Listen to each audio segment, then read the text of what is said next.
ॐ भूर्भुवस्वः तत्सवितुर्वरेण्यं भर्गो देवस्य धीमहि धियो यो नः प्रचोदयात्। उस प्राण स्वरूप दुखनाशक सुख स्वरूप श्रेष्ठ तेजस्वी पापनाशक देव स्वरूप परमात्मा को हम अपनी अंतरात्मा में धारण करें। वह परमात्मा हमारी बुद्धि को सतमार्ग की ओर प्रेरित करे। भाइयों बहनों, जय श्री राम, जय गुरुदेव, जय माँ आदिशक्ति। आप सभी भाइयों बहनों की साधना से संबंधित जिज्ञासाओं का समाधान करते हुए मैं आज प्रथम जिज्ञासा सम्मिलित कर रहा हूँ। बहन कमलावती शाह जी ने अपनी जिज्ञासा प्रकट करते हुए लिखा है, प्रणाम गुरुजी, प्रणाम बहन, खुश रहिए। मैं 2 महीने से आपके बताए तरीके से प्राणायाम कर रही हूँ। नवान मंत्र का जाप कर रही हूँ। मैं बिना माला के जाप करती थी, लेकिन अब माला से जाप करती हूँ। माला से जाप करने पर पूरी तरह से आज्ञा चक्र पर ध्यान नहीं लग पाता है। क्या बिना माला के मानसिक रूप से जप करना ठीक रहेगा? और हाँ, मुझे कई तरह की आवाज़ें भी आती हैं, जैसे शंख, डमरू, घंटी, घुंघरू और ओम। कृपया मार्गदर्शन करें। बहन, सबसे पहले तो आपको जो आवाज़ें आ रही हैं और जिस तरीके की आवाज़ें आपको आ रही है, स्पष्ट रूप से पता लग रहा है कि आपके अंतस्थ में नाद ब्रह्म जागृत हो गया है। अब जो आपने लिखा है उस पर आते हैं। आप 2 महीने से मेरे बताए तरीके से प्राणायाम कर रही हैं और नवान मंत्र का आप जप कर रही हैं। मात्र 2 महीने में आप नाद सुनने लगी हैं। यह अपने आप में बहुत बड़ी उपलब्धि है, बहुत बड़ी। मैं बिना माला के जाप करती थी, लेकिन अब माला से जाप करती हूँ। बहन, आप बिना माला के जप कर रही थी और बिना माला के जप करने की आपकी आदत पड़ चुकी है और माला से जप करते हुए आपको समस्या हो रही है, तो आप बिना माला के ही जप करती रहिए, क्योंकि आप बिना माला के बहुत तीव्र गति से आगे बढ़ी हैं। इसलिए यदि माला आपके लिए बाधा बन रही है तो माला की आवश्यकता नहीं है। हाँ, बाद में जाकर तो माला वैसे भी छूटती है, किंतु प्रारंभिक साधकों के लिए मैं अपने अनुभव से यह बात कहता हूँ कि माला सहायक होती है। किंतु यदि माला आपके लिए बाधा उत्पन्न कर रही है तो आप माला छोड़ सकती हैं, कोई समस्या नहीं है। हाँ, विशेष जप यदि कभी भी आपको करना हो, गायत्री महामंत्र का भी संपुटों के साथ, तो उस समय आपको माला का प्रयोग निश्चित रूप से करना ही होगा, यह अवश्य है। इसलिए बस आप आगे बढ़ती रहिए। हाँ, बाकी सब कुछ ठीक है, बस आप निरंतर आगे बढ़ती रहिए। आगे श्रीमान राइड फॉर रिवॉल्यूशन जी ने अपनी जिज्ञासा प्रकट करते हुए लिखा है, आज्ञा चक्र ओवर एक्टिव हुआ है सर जी, प्लीज़ कुछ उपाय बता दो। 2 मंथ माथे पर फोकस करके मेडिटेशन किया था, माथे पर अधिक दर्द रहता है, हेल्प मी गुरुजी। भाई राइड फॉर रिवॉल्यूशन जी, आपने माथे पर फोकस करके मेडिटेशन किया 2 महीने और आपका आज्ञा चक्र ओवर एक्टिव हो गया है।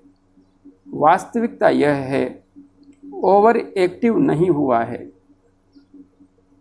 अभी वास्तविक रूप में एक्टिव ही नहीं हुआ है। बस गलत तरीके से ध्यान करने के परिणाम स्वरूप आपको उसका नतीजा भुगतना पड़ रहा है। आप पहला काम कीजिए, हमारे इसी चैनल पर उपलब्ध सुषुम्ना नाड़ी में प्राण का प्रवाह कैसे करें और आज्ञा चक्र का जागरण कैसे करें, दोनों वीडियोज़ को अच्छी तरह से देखिए, दोनों वीडियोज़ की विधि को अच्छी तरह से समझिए और समझ करके अपनी साधना में जो कुछ भी आप पहले कर रहे थे उसे बिल्कुल छोड़ दीजिए, इसे सम्मिलित कर लीजिए। पूर्णतया इसी अभ्यास का अनुसरण करते हुए आज्ञा चक्र पर ध्यान केंद्रित करते हुए श्वेत शीतल स्फटिक के समान, LED बल्ब के समान प्रकाश का आज्ञा चक्र पर ध्यान करते हुए गायत्री महामंत्र का या अन्य किसी मंत्र का यदि आप जप कर रहे थे तो मेरा सुझाव तो आपको यही रहेगा कि आप यदि तीव्र गति से अध्यात्म के पथ पर आगे बढ़ना चाहते हैं और अपनी समस्त समस्याओं से मुक्त होना चाहते हैं तो गायत्री महामंत्र का जप कीजिए। आप सब कुछ सहजता से अपने अंतस्थ में घटित होता हुआ महसूस कर पाएंगे। आपकी यह जो समस्या है शीघ्र ही समाप्त हो जाएगी। हाँ, 7-8 दिन साधना कीजिए, समस्या समाप्त हो जाएगी। आगे बहन PC जी ने अपनी जिज्ञासा प्रकट करते हुए लिखा है, क्या चक्र मेडिटेशन से कुंडलिनी जागृत हो जाती है? गुरुदेव, क्या एक एक चक्र के बीज मंत्रों के उच्चारण करने से कुंडलिनी जागृत हो जाती है और उसका उदरोगमन होने लगता है? बहन PC जी, चक्र मेडिटेशन से कुंडलिनी जागृत हो जाती है। यदि आप चक्र ध्यान कर रही हैं तो कुंडलिनी तो जागृत होगी ही सही, इसमें तो कोई संशय नहीं है। किंतु हाँ, प्राणायाम का सहारा लेना नितांत आवश्यक है। यदि आप सही तरीके से प्राणायाम करके प्राण को सुषुम्ना मार्ग में प्रवाहित नहीं करेंगी तो कुंडलिनी तो ध्यान के प्रभाव से उदर्व होंगी, किंतु उसका आपको सकारात्मक परिणाम मिलने के स्थान पर नकारात्मक परिणाम निश्चित रूप से मिलेगा। इसलिए पहले सुषुम्ना नाड़ी में प्राण का प्रवाह कैसे करें, उस वीडियो के अनुसार ध्यान के विज्ञान को समझिए और आगे बढ़ने का संकल्प धारण कीजिए। आगे आपने लिखा है, बीज मंत्रों के उच्चारण करने से कुंडलिनी जागृत हो जाती है। बिल्कुल होती है, निश्चित रूप से होती है। और यदि आप गायत्री महामंत्र का जप भी करेंगी और अन्य किसी बीज मंत्र का जप नहीं करेंगी फिर भी कुंडलिनी शक्ति जागृत होगी। यदि आप नवाण मंत्र का जप करेंगी फिर भी कुंडलिनी शक्ति जागृत होगी। इसलिए जो भी मार्ग आपको अच्छा लगे उस पर चलते हुए आप अपनी मंजिल तय कर सकती हैं। आपने ये भी पूछा है, उदरोगमन होने लगता है। स्पष्ट रूप से उदरोगमन होने लगता है और 3 महीने में आप इसको स्पष्ट रूप से अनुभव करेंगी, कोई भी संशय नहीं है। आगे श्रीमान दीपक शर्मा जी ने अपनी जिज्ञासा प्रकट करते हुए लिखा है, जय माँ आदिशक्ति। दीपक जी, जय माँ आदिशक्ति। आचार्य जी, मेरी जिज्ञासा है कि नवाण मंत्र का सही उच्चारण बताने की कृपा करें। दीपक जी, नवाण मंत्र का सही उच्चारण क्या है एवं क्या नहीं है यह तो मैं नहीं जानता, किंतु हाँ, मैंने जितना समझा है, जितना मुझे ज्ञान है, उसके अनुसार और व्यक्तिगत अनुभव से भी मैं आपको नवाण मंत्र का उच्चारण बता रहा हूँ। और हाँ, बिना किसी भय के, बिना किसी शंका के आप मंत्र जप कीजिए। अपने अंदर शंका मत आने दीजिए। यदि आप गलत भी उच्चारण कर रहे हैं फिर भी शंका मत आने दीजिए।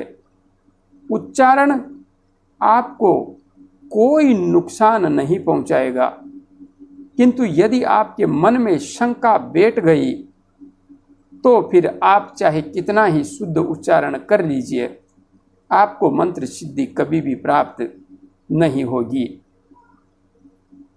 महर्षि वाल्मीकि जी के लिए कहा जाता है, वे डाकू थे, राम राम के स्थान पर मरा मरा जपने लगे, फिर भी सिद्ध हो गए। इसलिए शब्द इतने महत्वपूर्ण नहीं है जितना कि भाव महत्वपूर्ण है।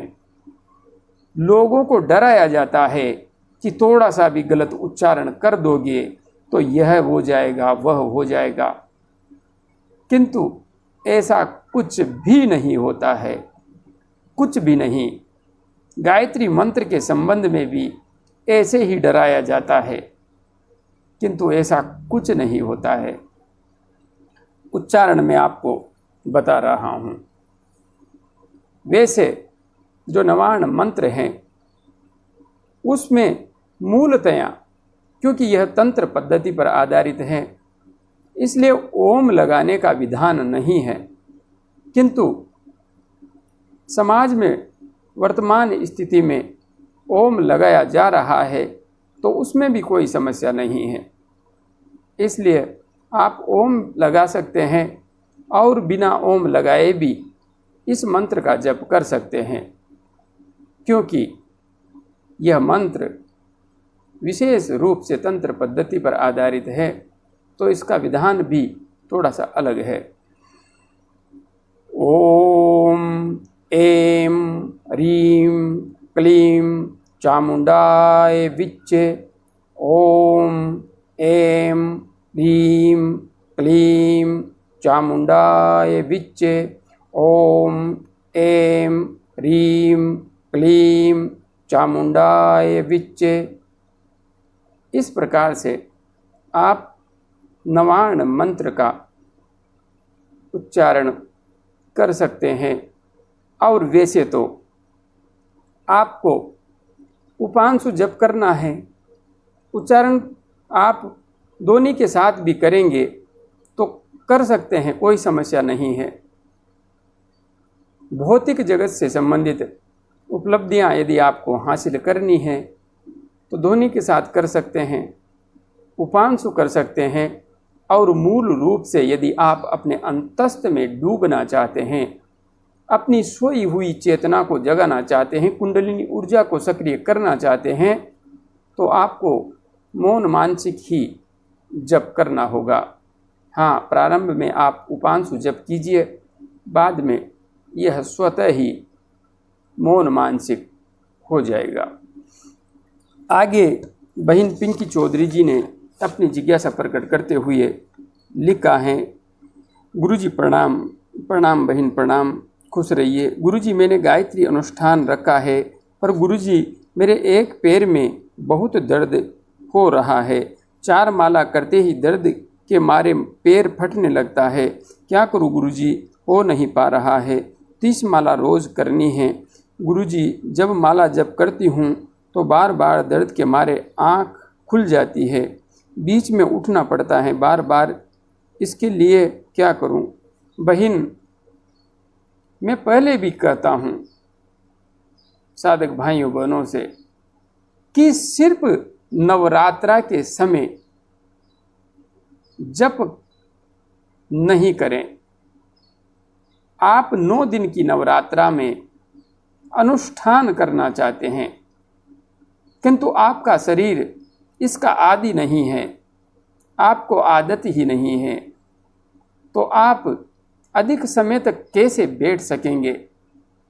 यह सनातन धर्म के लिए विडंबना ही है कि यहाँ पर काल विशेष में साधना करने का नियम बना दिया गया है, किंतु वास्तविक दृष्टि में सनातन धर्म में ऐसा कोई विधान नहीं है। प्रतिदिन आपको साधना करनी चाहिए, तब जाकर के आपका शरीर साधना की ऊर्जा को सहन करने योग्य बनता है। और पहली शर्त तो यहीं पर शुरू होती है कि आपको बैठने की आदत होनी चाहिए। आप सहजता से बैठ सकें मंत्र जप करते समय।